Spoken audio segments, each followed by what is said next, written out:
Folks, I am so happy to announce we have a returning guest and someone who will be a featured on this channel every Monday, the one and only Casey from Brick by Brick. How you doing, Casey? I am doing so great, Michael. I am so excited to be here today. Thank you so much. We've been on the channel many times. We've hosted a couple Instagram lives together. You are a regular, but now you're going to come back every Monday, and I appreciate you, and the audience is going to love you. So thank you so much.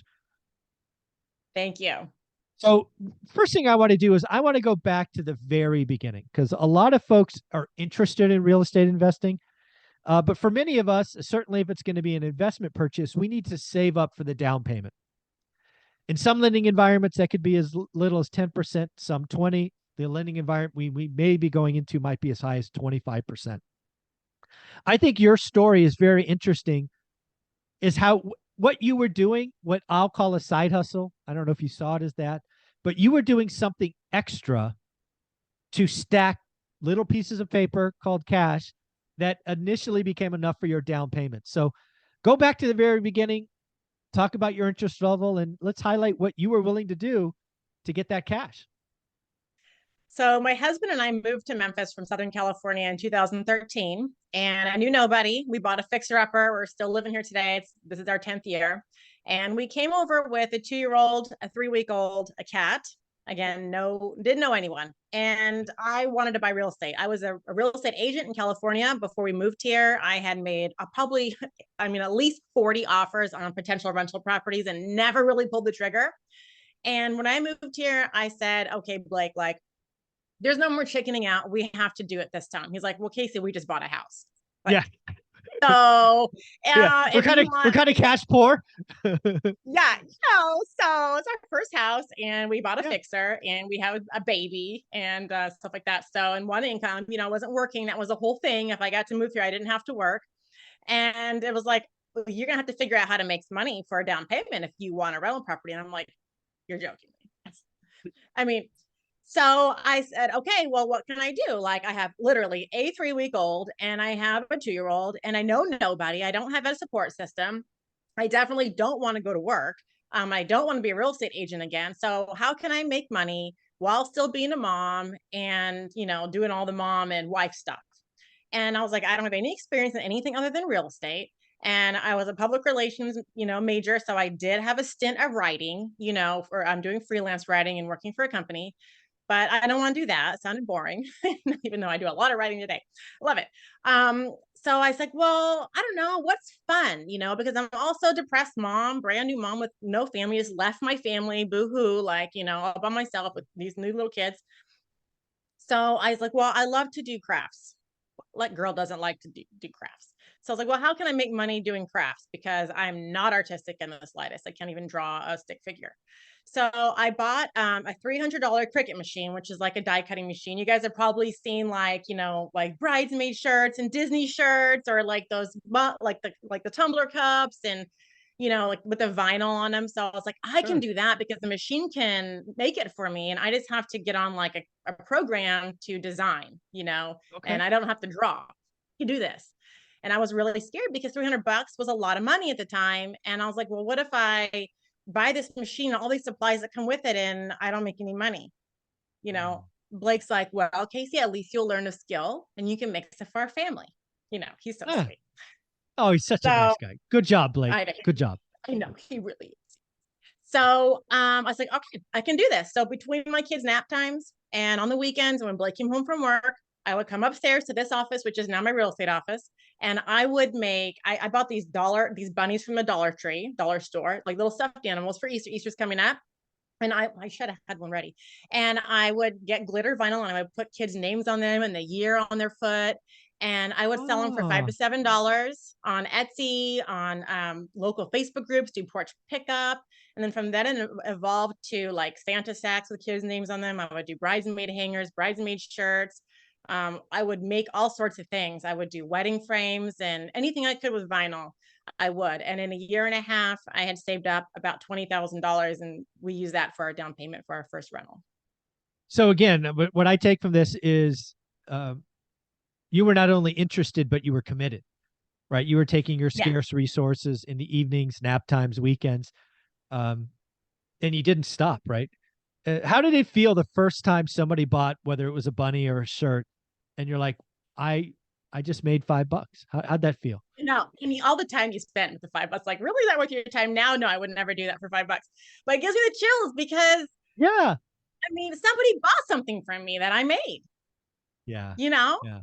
I mean, it was so Yeah. cool.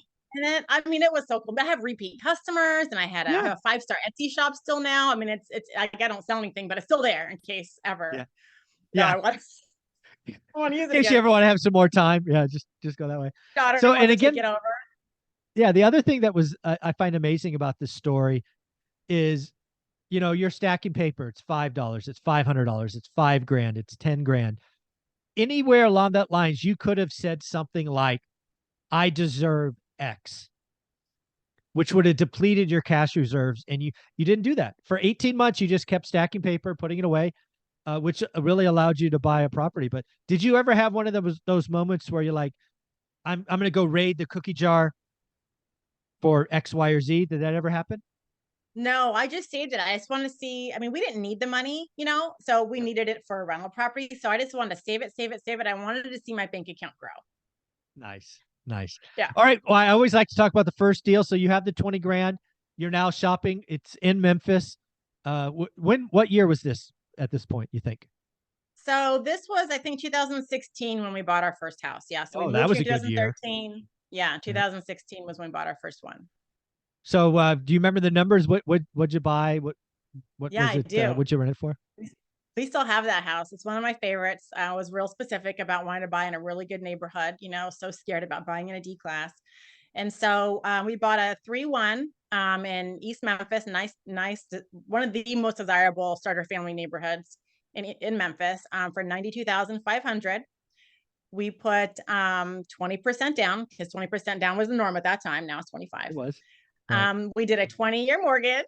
Yeah. I wouldn't do that again, but it really wasn't that big of a difference with the rate and all that. So Yeah. and the payment wasn't that much more. So I wouldn't do it again, but we did that and it was fine. Sure. And it did need a little bit of work, really not much. Blake and I are really handy. We do all of our own rehabs, except for one house we didn't. But we didn't want anything too crazy. So we did scrape ceilings. Like I would never do that. Again, for a rental, we depends on the class, but we painted the inside and really that's it. It was just like probably less than $2,000 we put into fixing it up. And at the time it rented for 1075. And today that same house rents for 1525. So So you've rent seen a little bit of appreciation. inflation. Yeah, a little bit of. Yeah, it's been great. We net like almost 900 a month on that house now after fixed expenses, and I self-manage. Wow, that is awesome. So as you kind of sit here now, reminiscing about stacking that paper with the Etsy shop, what do you say to folks that just have the mindset that they can't do something like that? Because really, what sets a lot of investors apart is the mindset. And again, you were not in a great spot. You had two little kids. One was 3 weeks old, 2 years old. You don't have any support system, so there's no grandma there to babysit anybody. Um, it sometimes comes down to mindset and just going after it. Yeah, it does. And it's so funny because even right here on my desk, I have this book propped up to remind Ah, there me. you go. Yes. Think and Grow Rich. And it wasn't really 2016, but it was maybe a couple years after that. I really started getting more into personal development and self-help books. I was never a book reader. My friends are reading all Right. these like love stories, and I'm like, I don't watch that. What do I read? Self-help books. Like that's what I started reading. And that Think and Grow Rich book, along with Joseph Murphy's The Power of the Subconscious Mind, really changed my mind and my outlook on life. And it's because I realized that everything's our fault, which is such a great like realization. Because if Yeah. it's your fault, you have the power to change anything in your life. And people have the tendency to blame everyone else, blame the government, blame their boss, blame their spouse, blame their kids, blame their situation, the hand that they were dealt. Nah, that's BS. You know, just figuring out that we put our own selves in the position that we're in was a great thing, because any fault of mine, any fault that I have was my fault. Yeah. And that's so How great. about That that? sounds dumb, but it's great because now I have the power to change it. If it was someone else's fault, there's nothing I can do about it. But if it's my Yeah. fault, I can change it. There So you go. that's when I changed how I looked at life. And I said, I can do anything that I want.